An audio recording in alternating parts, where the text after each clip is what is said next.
Guys, good morning. আজকে দেরি হয়ে গেল ঘুম থেকে উঠতে, আজকে কোথাও বেরাইনি, তাই আমার এখনো ঘুম রয়েছে, ঘুম ভাঙেনি, এখনো চোখে ঘুম রয়েছে। তো যখন উঠে গেছি বাচ্চাগুলোকে খাওয়াতে হবে। আর এই যে বিছানাপত্র গুছানো হয়নি, সব গুছাবো। ওই দেখো বাচ্চারা কি করছে, বদমাইশি করছে। ওদেরকে খাবার দাবার দিই, দেখো ওরা কি করছে।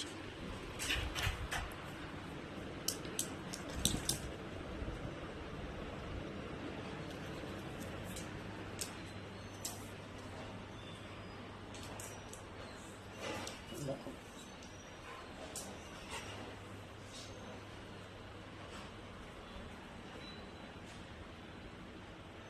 ওকে মারছে।